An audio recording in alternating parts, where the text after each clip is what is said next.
عمرك شفت تصميم حد تاني وجيت تقارنه بتصميمك؟ لقيت ان التصميم تحسه قوي وتصميم مع ان هو بسيط وما فيهوش حاجات كتيره، بس تحسه متماسك وتصميم تبص عليه فعلا يشد انتباهك. وتقارنه بتصميمك تلاقي نفسك مش عارف انت عامل ايه غلط. العناصر بسيطه، انت مستخدم تكست مش مختلف قوي عنه، صوره مش مختلفه قوي عنه، بس رغم كده التصميم بتاعك فيه حاجه غلط. التصميمات اللي بتبقى قويه بالشكل ده بيتقال عليها تصميم متماسك او تصميم سوليد.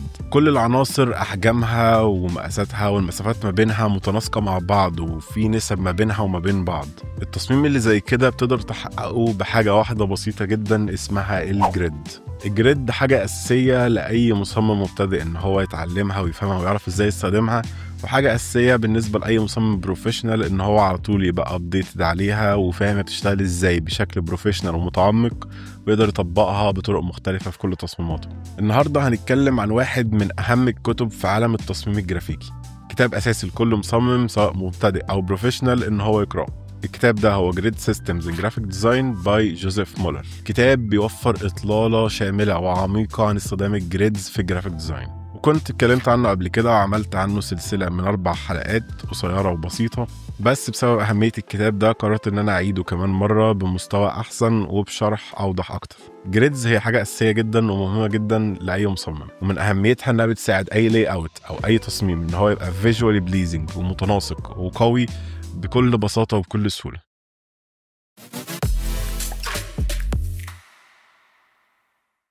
تعالوا ناخد كده بصة في السريع على الكونتنت بتاع الكتاب. أول حاجة الكتاب بادئ بالجريد اند ديزاين فيلوسفي، بعدها هيخش على التايبوجرافيك جريد، ايه أهمية الجريد، هيتكلم عن مقاسات الورق المختلفة، تايبوجرافيك ميجرينج سيستم، الويدث اوف ذا كولوم أو العرض بتاعه، الليدنج، مقاسات المارجنز والنسب بتاعتها، ترقيم الصفحات، تكوين التايب اريا وتكوين الجريد، والجريد بقى بانواعها المختلفه، ال8 فيلد جريد، لل20 وال32 فيلد جريد. وبعد كده هناخد شويه براكتيكال اكزامبلز عن احسن الاعمال اللي استخدمت جريدز مميزه وهنشوفها ونحلل الجريدز بتاعتها. جوزيف مولر مؤلف الكتاب بدأ بأن هو يتكلم عن أهمية وجود هدف واضح لأي مصمم أثناء عمل تصميمه، وإن لازم التصميم يبقى فيه صفات رياضية وجمالية في نفس الوقت، وإن الجريد هي الحاجة اللي بتساعد على تحقيق الصفات دي. ومن الآخر عشان أوفر عليكم شوية وقت قعد يتكلم عن عظمة الجريد وقد إيه هي حاجة مهمة وحاجة أساسية واختراع ما حصلش قبل كده، وطبعا كل الكلام ده مع فيه حق. وهنا بيجي تعريفه للجريد. الجريد هو انك تقسم مساحة ثنائية الابعاد الى مساحات اصغر مع وجود مسافات بين هذه المساحات. اول جزئية هنخش عليها على طول بتتكلم عن البيبر سايزز او مقاسات الاوراق. الدي اي ان بيبر سايزز، دي اي ان او دن هي مقاسات الاوراق اللي الجيرمان ناشونال اورجانيزيشن اوف ستاندرديزيشن معترفه بيها كالمقاس الستاندرد. والدي اي ان بيبرز دوت اللي هو من الاخر الاي والبي والسي والدي، مقاسات كلنا عارفينها زي مثلا ال A4 وال A3 وكده. وطبعا استخدام مقاسات ال DIN ليه فوائد كبيرة جدا، زي سهولة توفرها وانخفاض أسعارها وسهولة طباعة التصميمات اللي معمولة بالمقاسات دي.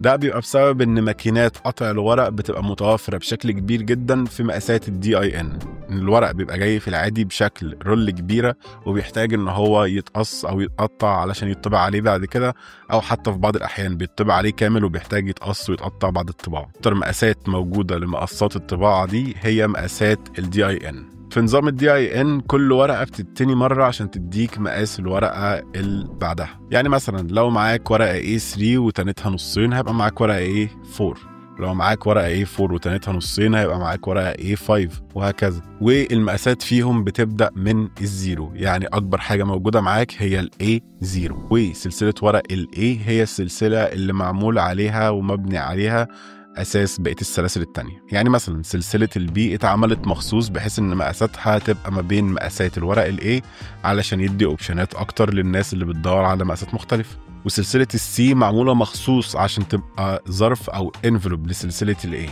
يعني مثلا ورقة A4 هتفت بطريقة مناسبة في ظرف C4.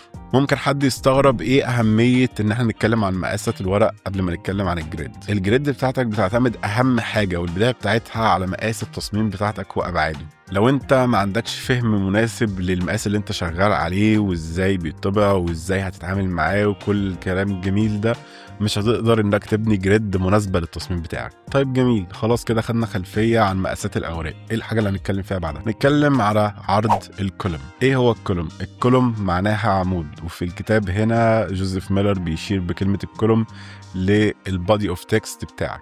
الكولوم ما بيبقاش عرضه مجرد aesthetic choice أو اختيار جمالي، بل هو معادلة ما بين الجمال والليجابيليتي. الليجابيليتي معناها قابلية القراءة، إن الحاجة لما تيجي تبص فيها تقدر تقراها بسهولة.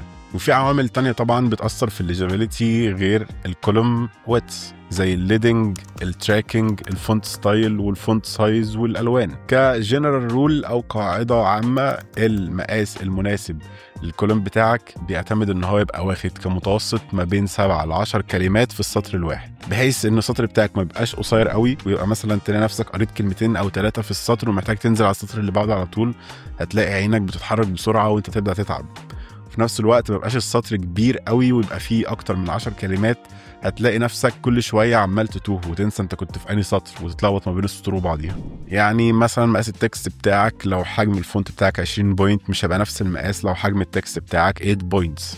ال20 مثلا دي هتبقى الهيدلاين، وال8 هتبقى البادي اوف تكست اللي تحت الهيدلاين. هتعمل الكولوم بتاعك عرضه مناسب ان هو ياخد من 7 ل 10 كلمات لأني مقاس فيهم، ال20 بتاع الهيدلاين ولا ال8 بتاعت البادي اوف تكست؟ الإجابة إن هو يتعمل طبعا لل8 بتاعت البادي اوف تكست. وأكيد برضو لما تيجي تتكلم عن البادي اوف تكست لازم تاخد بالك من الليدنج بتاعك.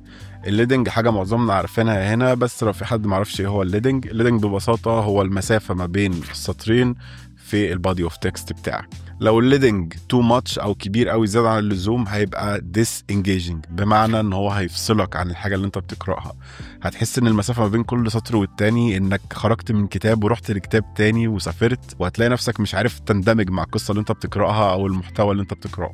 ولو الليدنج قليل زيادة عن اللزوم هيبقى الموضوع مرهق جدا لعينك، لأنه وقتها هيبقى وكأن السطور بتتخانق مع بعض علشان يشدوا الانتباه بتاعك. تاني حاجة معانا المارجنز، والمارجنز هي واحدة من أهم الحاجات في التصميم، ودي حاجة هتسمعها كتير في الفيديوهات دي لأن كل حاجة في الكتاب ده هي من أهم حاجات في التصميم. لو المارجن صغير جدا هتلاقي ان مساحات مهمة وعناصر كتابية من التصميم بتاعك بتتقص بسهولة في المطابع لما يجوا يقصوا الورق، او هتلاقي مثلا وانك ماسك الكتاب صوابعك مغطية على بعض المعلومات المهمة. ده بيحصل كتير جدا في البيزنس كاردز. البيزنس كاردز بتبقى صغيرة، فبعض الجماعة بيجوا يعملوا المارجن بنسبة لحجم البيزنس كارد، يعني بيعملوا بنسبة 10%، سواء هيعملها البيزنس كارد او هيعملها لورقة 70 في 100 سنتي. وقتها لما يجي يعمل 10% دي على البيزنس كارد، المساحه اللي هتبقى فاضيه تبقى صغيره جدا. لما تيجي تمسك الورقه صابعك هتغطي على بعض البيانات المهمه، ممكن رقم، ممكن اصلا اسم العميل اللي طالب البيزنس كارد، اللوجو بتاعه، الكيو ار كود بتاعه، وهكذا. ولو عملت المارجن كبير جدا هتحس ان الصفحه بتاعتك فاضيه وخفيفه وما فيهاش محتوى. من الاخر هيحسن اللي قدامك ان المحتوى اللي انت بتتكلم فيه ضعيف وما هوش حاجه مهمه. وممكن ده يبقى هدفك لو انت عايز تعمل قصة تبقى كاجوال ومريحة وما تحطش عليك ضغط وانت قاعد بتقراها، بس خليك فاكر ان المساحات الكبيرة ديت بتأدي لان الصفحة بتاعتك هتاخد عدد كلمات اقل، فهتحتاج انك تطبع كمية اكبر علشان تحط بقية الكلام في الصفحة التانية. ودي طبعا كمصمم حاجة انت مش عايزها، لان في اوقات كتيرة بيبقى محطوط لك بادجت معينة للطباعة، كل الصفح اللي انت بتقدر توفرها في الطباعة تمنها بيروح لك انت بدل ما بيروح للمطبعة. بص مثلا هنا كده، هنا المارجن كبير جدا فبيدي احساس بالخفة وان الصفحة طايرة لفوق، انما هنا المارجن كبير من فوق وده بيدي احساس ان الصفحة تقيلة وبتقع لتحت. هنا هتلاقي المارجنز في كل الجوانب حجمها متساوي، ودي حاجة مش كويسة لأن بيخلي التصميم بتاعك يبان وكأنه لاك لاستر بمعنى ان هو مش مثير للاهتمام او مش جاذب للاهتمام وتصميم ضعيف بشكل عام وهكذا. صفحة زي دي كده بتبقى قوية وانترستنج وبتشد الانتباه اكتر. بالمناسبة تقدر تحدد الصفحة دي على الجانب اليمين او الشمال؟ الإجابة هي إن الصفحة دي على الجانب الشمال. ممكن حد يسأل حاجة زي كده أعرفها منين؟ ببساطة من حجم المارجنز. المارجن اللي على اليمين أكبر علشان يعوض الجزئية اللي هتتاكل منه لما الكتاب يتكعب، وطالما المارجن اللي على اليمين هو الأكبر ده معناه إن كعب الكتاب هيبقى على يمين الصفحة دي، ده معناه إن الصفحة دي على الجانب الشمال. لو النقطة دي لخبطتك افتكر بس إن المارجن لو كبير على اليمين يبقى دي صفحة على الجانب الشمال، والعكس صحيح. ده كان الجزء الاول من كتاب جريد سيستمز ان جرافيك ديزاين باي جوزيف مولر. لو استفدت من الفيديو حابب تدعمني اعمل لايك وسبسكرايب. اتمنى يكون الفيديو عجبكم وبس كده.